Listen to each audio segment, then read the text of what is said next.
So anyway then, this is the drama. I'm not trying to sell you on this idea in the sense of converting you to it. I want you to play with it. I want you to think of its possibilities. I'm not trying to prove it. I'm just putting it forward as a possibility of life to think about. So then, this means that you're not victims of a scheme of things, of a mechanical world or of an autocratic God. The life you're living is what you have put yourself into. Only you don't admit it because you want to play the game that it's happened to you.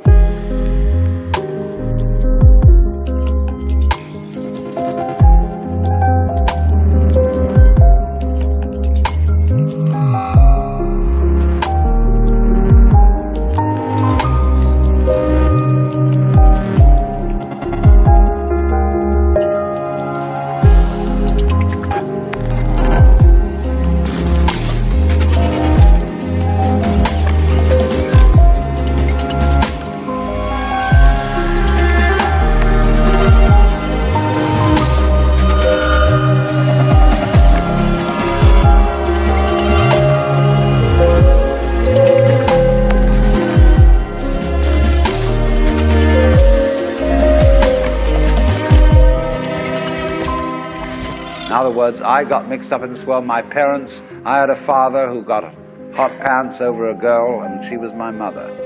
And because he was just a horny old man, and as a result of that, I got born.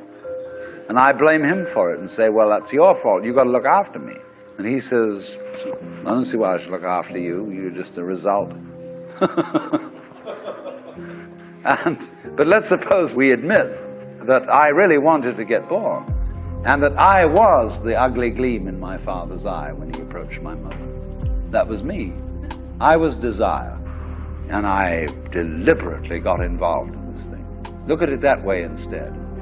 And that even if I got myself into an awful mess, and I got born with syphilis and the great Siberian itch and tuberculosis and in a Nazi concentration camp, nevertheless this was a game which was a very far-out play. It was a kind of cosmic masochism. But I did it.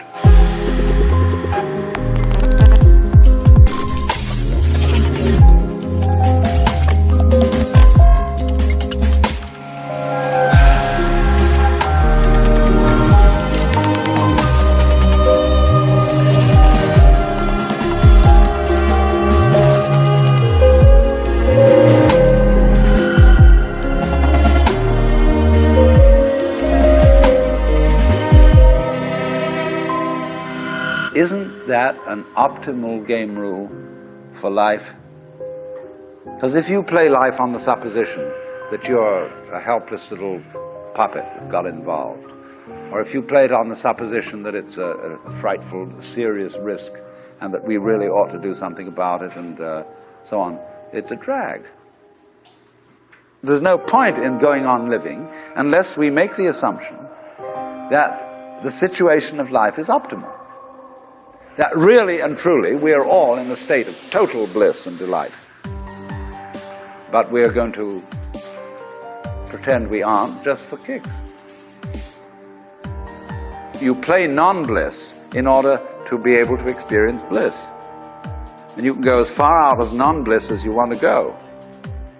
And when you wake up, it'll be great. You know, you can slam yourself on the head with a hammer because it's so nice when you stop. And it makes you realize, you see, how great things are when you forget that that's the way it is. And that's just like black and white. You don't know black unless you know white. You don't know white unless you know black. This is simply fundamental. So then, here's the drama.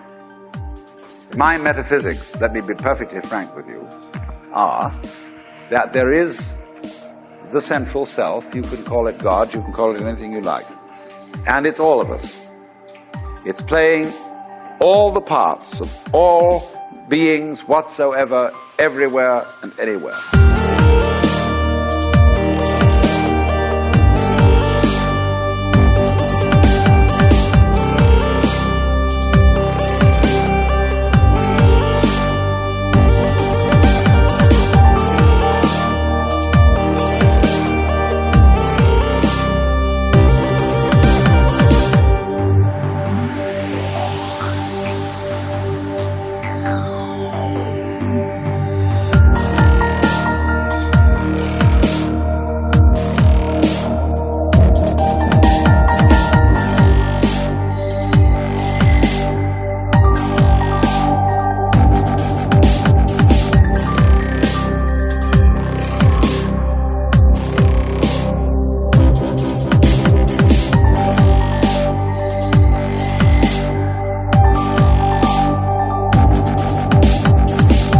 playing the game of hide and seek with itself. It gets lost, it gets involved in the farthest out adventures, but in the end, it always wakes up and comes back to itself. And when you're ready to wake up, you're going to wake up. And if you're not ready, you're going to stay pretending that you're just a little, poor little me. And since you're all here and engaged in this sort of inquiry and listening to this sort of lecture, I assume that you're all on the process of waking up. Or else you're teasing yourselves with some kind of flirtation with waking up, which you're not serious about.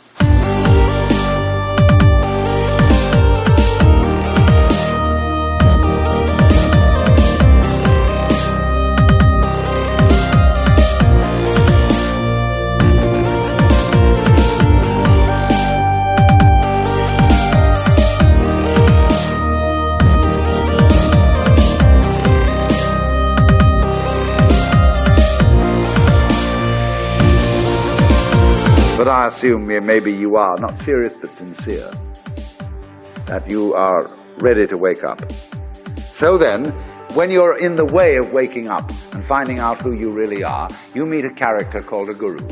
As the Hindus say this word, the teacher, the awakener. And what is the function of a guru? He's the man who looks at you in the eye and says, oh, come off it.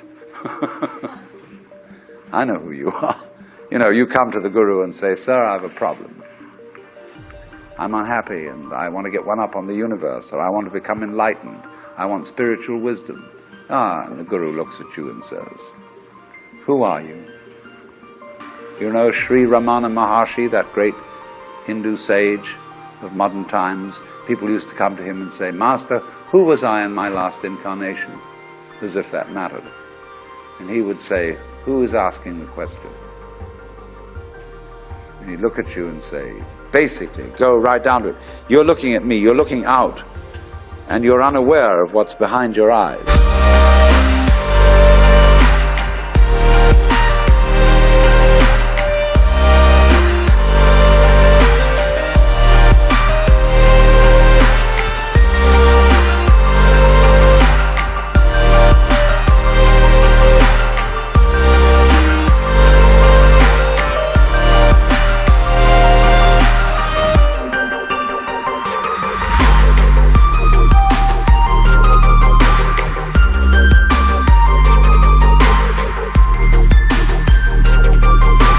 Go back in and find out who you are, where the question comes from, why you ask.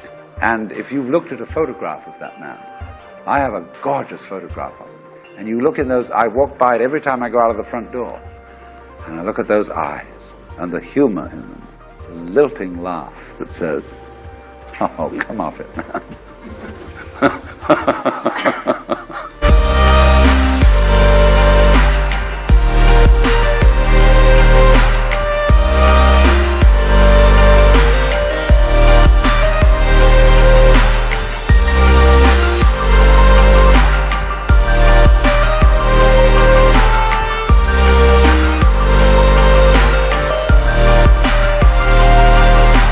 When you come to my door and you say, I'm so-and-so, I say, ha ha, what a funny way God has come on today. There are all sorts of tricks, of course, that gurus play. They say, well, we're going to put you through the mill. And the reason they do that is simply that you won't wake up until you feel you've paid a price for it. In other words, the sense of guilt that one has, or the sense of anxiety, is simply the way one experiences keeping the game of disguise going on. Supposing you say, I feel guilty. Christianity makes you feel guilty for existing. That somehow, the very fact that you exist is an affront. I remember as a child when we went to the services of the church on Good Friday, they gave us each a colored postcard with Jesus crucified on it. And it said underneath, this have I done for thee, what doest thou for me?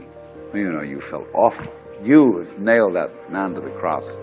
Because you eat steak, you have crucified Christ, because you killed the bull. And after all, you depend on it.